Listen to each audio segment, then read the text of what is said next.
Hello दोस्तों, हमारी इस वीडियो को लाइक करें और अगर आप चैनल पे नए हैं तो हमारे चैनल को सब्सक्राइब करें ताकि आने वाली सभी नोटिफिकेशन आपको मिलती रहे सबसे पहले। तो चलिए शुरुआत करते हैं आज की इस वीडियो की। पत्नी का अफेयर पार्ट 2। दोस्तों, हमारे इस चैनल को सब्सक्राइब करें और अगर आप लोगों को ये वीडियो पसंद आए तो इसे लाइक करें। मीता मनोज के प्यार में इतनी अंधी और स्वार्थी हो चुकी थी कि उसे उसके घर परिवार, पति, बच्ची किसी का भी ख्याल नहीं आ रहा था। सिर्फ मनोज के साथ रहना ही चाहती थी, जबकि मनोज भी शादीशुदा और एक बच्चे का बाप था। पर जब दोनों के ही मन में एक दूसरे के साथ रहने की चाह बहुत ही बढ़ गई, तब दोनों ने अपने अपने घर छोड़ दिए। नीलेश और उसके पापा ने भी मीता को रोका नहीं, क्योंकि और खुशी को भी वो अपने साथ लेकर नहीं गई, बस नीलेश से पैसा बहुत लेकर गई। मीता और मनोज की एक अलग दुनिया हो गई। दोनों ही अपने पीछे कितने लोगों का दिल दुखा कर आए, उनको इस बात से कोई मतलब नहीं था। दोनों अपनी जिंदगी खुशी से जीने लगे। इधर नीलेश पर घर और खुशी की जिम्मेदारी आ गई और मीता की इस हरकत से दोनों बाप बेटे का दिल बहुत आहत था और शर्मिंदगी से उनके सर झुके हुए थे। उधर मनोज की पत्नी का भी कुछ ऐसा ही हाल था।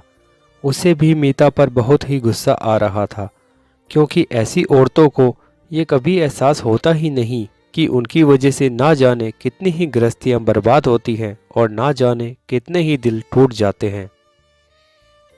मनोज और मीता ने कोर्ट मैरिज कर ली और अपनी एक अलग दुनिया बसा ली। देखते ही देखते 6 महीने निकल गए। इन महीनों में नीलेश के पिताजी को लगा कि अब नीलेश को दूसरी शादी कर लेनी चाहिए, पर मन में डर बैठा हुआ था कि कहीं दोबारा मीता जैसी लड़की मेरे बेटे के नसीब में ना आए। बहुत सोच समझकर एक ऐसी लड़की को पसंद किया जिसके पति की भी एक्सीडेंट में मौत हो चुकी थी। उसके भी घर वालों को उसके लिए किसी अच्छे लड़के की तलाश थी। दोनों परिवारों की सहमति से नीलेश और सिया की दूसरी शादी बहुत ही सादगी से कर दी गई।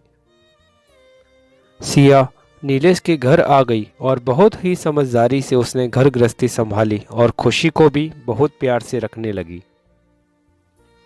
सब कुछ सही हो रहा था और खुशी भी नई माँ के साथ खुश थी। हालांकि उसे मीता की भी बहुत याद आती थी, पर सिया उसे माँ का प्यार देने की पूरी कोशिश कर रही थी।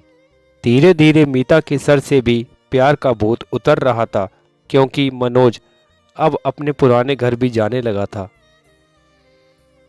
और जब ये बात मीता को पता चली तो उसने हंगामा किया कि जब मैं अपने घर नहीं जा रही हूँ तो तुम भी नहीं जाओगे। मनोज ने मीता को समझाने की कोशिश करी कि उन लोगों को भी मेरी ज़रूरत है। मेरा बेटा छोटा है और घर में कमाने वाला मैं इकलौता हूँ।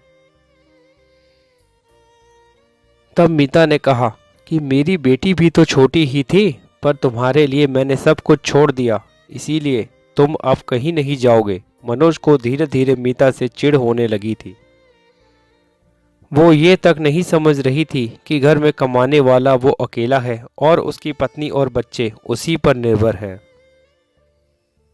एक तरफ उसकी पत्नी थी जो इतना होने पर भी उसके घर वालों के साथ थी और उसके बेटे को पाल रही थी, और एक तरफ मीता जो इतनी स्वार्थी थी कि वो उसे आने जाने भी नहीं देना चाहती थी।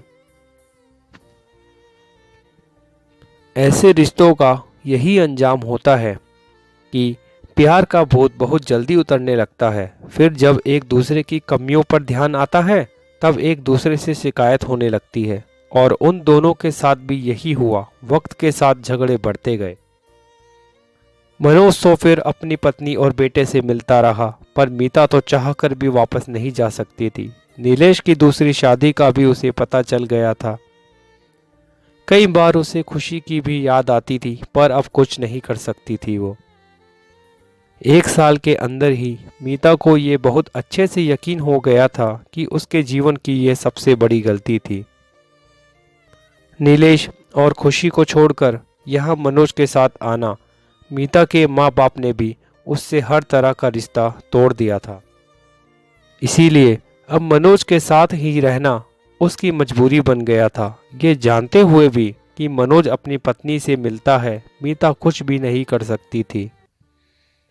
अपने इस अकेलेपन से लड़ने के लिए मीता अब एक बच्चा चाह रही थी और उसने इस बारे में मनोज से बात की। मुझे भी अब एक बच्चा चाहिए, तो मनोज ने भी हाँ कर दी, क्योंकि मनोज को भी लगता था कि बच्चा होने पर मीता व्यस्त हो जाएगी और झगड़े कम होंगे। लेकिन कहते हैं ना कि भगवान की लाठी में आवाज़ नहीं होती, पर जब पड़ती है ना तो दर्द बहुत गहरा देकर जाती है। और वही मीता के साथ भी हुआ। बहुत कोशिश करने के बावजूद वो माँ नहीं बन पा रही थी। बहुत इलाज भी करवाया लेकिन कुछ नहीं हुआ। अब उसे भी लगने लगा कि उसने सबका इतना दिल दुखाया है, इसीलिए अब भगवान उसे ऐसी सज़ा दे रहे हैं। अपनी मासूम बच्ची को उसने अकेला छोड़ दिया, इसीलिए उसे बच्चे नहीं हो रहे। अब मीता बहुत उदास रहने लगी थी और उसे उसके पुराने दिन याद आने लगे। वो वापस उन दिनों को जीना चाहती थी, पर अब चाहकर भी किसी से बात नहीं कर सकती थी। पूरी दुनिया में मनोज के अलावा उसका अपना कहने वाला आज कोई नहीं था उसके पास। अब उसे उसके ही कर्मों की सज़ा मिल रही थी। कहते हैं ना, जीवन में कभी किसी का दिल नहीं दुखाना चाहिए, क्योंकि हम अपनी नादानी में बहुत लोगों का दिल दुखा देते हैं और ये नहीं जानते कि हमें उसकी कितनी बड़ी सज़ा मिलेगी। अगर हम किसी का दिल दुखाएंगे तो एक ना एक दिन कोई हमारा भी दिल दुखा ही देगा। और आज मीता को भी उसी के कर्मों की सज़ा मिल रही है। दोस्तों, अगर आप लोगों को हमारी ये कहानी पसंद आई हो तो हमारी इस वीडियो को लाइक कीजिए और हमारे चैनल को सब्सक्राइब कीजिए।